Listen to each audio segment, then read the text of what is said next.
crime in major cities. If you saw some of the numbers from over the weekend, shootings in Chicago, a fatal stabbing at a Dave. I've never been to a Dave & Buster's before, but it's right here in Times Square in New York City. Apparently, the stabbing occurred at the Prize area, and I just drove past it in a taxi as all the police cars were swarming to get there and trying to figure out what was going on. Here in New York, I can't even. I tell you this, and I say to myself, I can't believe this is serious. They're starting to ramp up again over the COVID fears. Oh no, we might have to do something. You know, there could be some kind of restrictions coming into place. I think they realize, New York City has raised the COVID alert. I think they realize that people are increasingly unwilling to go along with the most absurd theatrics of all of this.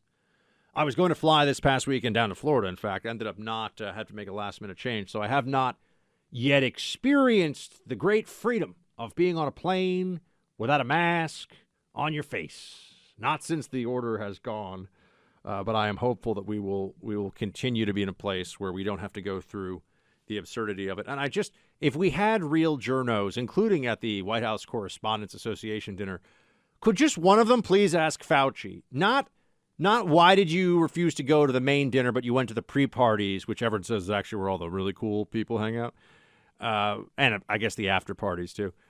Why would you go to those and not actually go to the big dinner? Like, explain the science behind that. Don't give me some talking points about, however, my risk tolerance here and there and everywhere can be in a constant state of flux. No. I want someone to ask Fauci. He won't. I would ask him, but he won't talk to me. Even though, come on, Fauci, we went to the same high school, man. Come on, we're Regians. He does not care. Yeah, true story. True story, the Fauci. But I want someone to ask him, explain that from a scientific perspective. People look to you for advice on this. Unfortunately, still, I want someone to tell us how it is, why it is that makes even the slightest bit of sense, right? Explain the data, explain the science of that. He won't do it. Now, I also think, since we're talking about data, it's worth looking at the areas where Democrats are particularly vulnerable going into the midterm election. We've talked about some of them today. The trans agenda for children, for sure, that's a big one because it's real. It's there. I don't understand how anybody, sometimes you'll even see people who will criticize some of those the beauty pageants for very young girls, and I think that's weird. I mean, I agree with the criticism that that's not something that's really appropriate. Why would they think a drag show for 12-year-old boys is okay?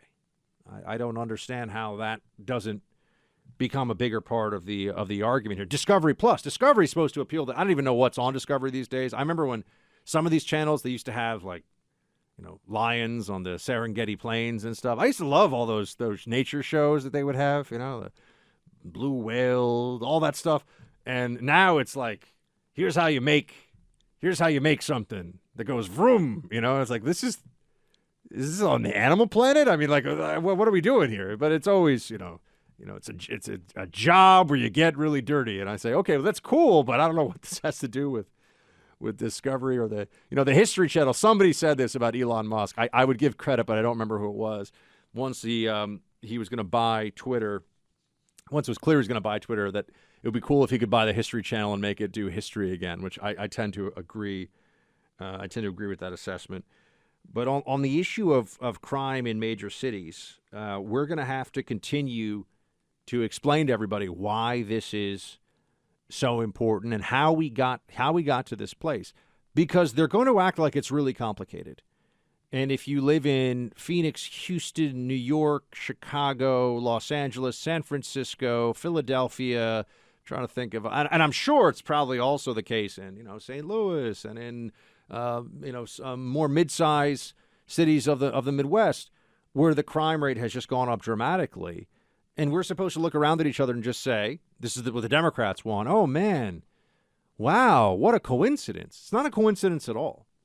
These are the results of policy decisions that came about because of a narrative pushed relentlessly by the Democrat media, and was used to considerable effect. You have to remember, in the 2020 election year, to defeat Donald Trump, COVID and BLM, lockdowns as a tool of anxiety, but also as a tool of control and political mobilization, and then the BLM riots, protests, uprisings that occurred all over the country as well.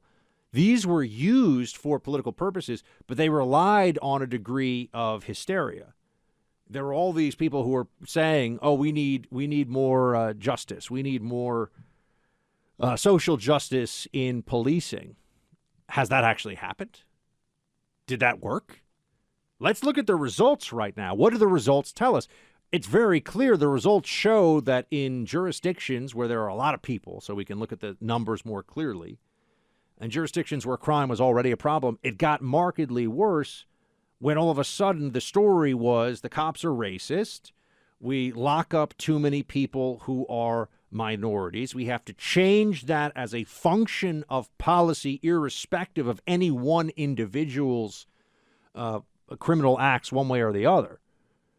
And what we see is that cities are now less safe, and things are happening on a regular basis that you would say are indicators of just how much decay there really is in major cities, right? You see these things. I mean, Chicago over the weekend had 32 shot, 7 fatally over the weekend. That's a lot of people to be shot in one weekend. It's a lot of people to lose their lives in one weekend in one city in America. And what are the Democrats offering up to change this? If they were showing up, if the mayor of New York City, even Eric Adams, was saying, if you hurt people, I don't care, about what the excuses are, or the explanations, social justice, historical inequity, whatever.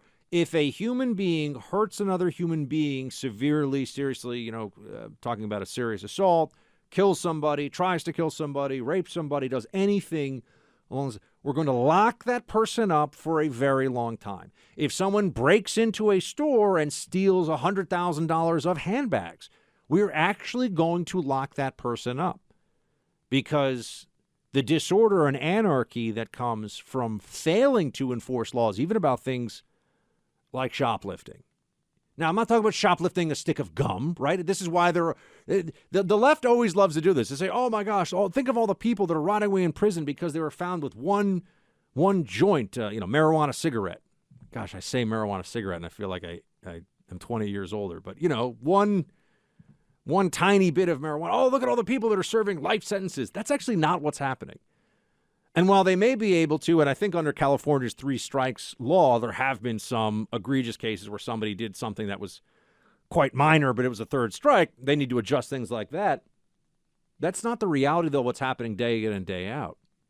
What you see are people walking into stores knowing that they can steal and create a climate of fear for the employees, create a situation where the companies can't actually turn a profit, where small businesses are often targeted in all this as well. But sometimes it's the big designers and people that you would be told by the left, well, they can afford all of this. There's a very straightforward way to handle this. We used to have this phrase, tough on crime. You can either have the cities of, go down the list, all the ones that I mentioned to you, right? East Coast, West Coast, everything in between. You can have the administrations of the various mayors and city councils and the police commissioners say, no more nonsense. Criminals are going to be dealt with in a much more severe fashion and serve real time for real crime.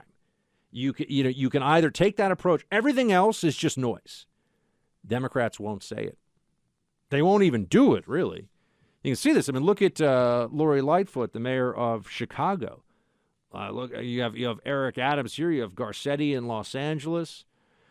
You have mayors in other major cities that are Democrat run. You got Krasner's I don't know who the mayor of Philadelphia is, but Larry Krasner is the district attorney. They're not going to change their ways because it would be viewed as an ideological betrayal. And this is where the whole separation comes. This is where the problem is. it is viewed as an ideological betrayal of the Democrat base to say that we're going to enforce the law against criminals and we're going to punish people. And we're not going to play games anymore with this, we have to end the carceral state. I hadn't even heard that phrase. It just started being used a couple of years ago. We're going to end the carceral state. Okay, so what do we do? What happens? Well, what you see happening is that there was a story that just, I sent this around to some of my family members. It was about the Madison Avenue stretch on the Upper East Side of Manhattan, which is some of the fanciest, most expensive stores you could find anywhere, right? It's like the Rodeo Drive for the Los Angelinos who are listening here. That's like fancy in LA, right? I don't know LA that well. It's I can't remember the name of the really nice mall we were in Houston, but it's like a fancy part where you get the fancy mall in Houston that we were, the Galleria, I think it was, maybe something like that. I got to learn more of my Houston locales. I do want to go back. I had a great time there. But on the Upper East Side, they actually have these stores where, as an anti mass theft maneuver, they are turning the lights off in the store, locking the door, and only allowing people to shop who call to make an appointment. This is on Madison Avenue on the Upper East Side of Manhattan. Eric Adams, the mayor of New York, should have read that story and said, my God, I am failing so far. Because if you're not, that's probably the safest, most expensive neighborhood in all of the 5 boroughs of New York City. And if you have stores there that in broad daylight feel like they can't operate in the daylight because people just come in and they walk in, they come in with trash bags and they just take, it's a lot of times it's a female sales clerk in some of these stores. And even if it's not, do you want to be the individual, who's making maybe minimum wage plus commission to try to tackle 2 or 3 guys who may be armed, who walk in broad daylight, just start filling their bags with goods, tens of thousands, hundreds of thousands of dollars of theft in some of these cases. And you have AOC, a congresswoman from New York, who will say that people are stealing because they're trying to, they're just trying to feed themselves and buy bread. She actually says stuff like that. Yeah. People are going in and stealing $100,000 of fancy handbags so that they don't starve to death. That's really what we're like in this country. That's what's happening. This is what the left says. Friends, they're nuts, okay? They're nuts, and until we force them to change, they're going to keep doing this. They will not make the necessary adjustments to make cities safer.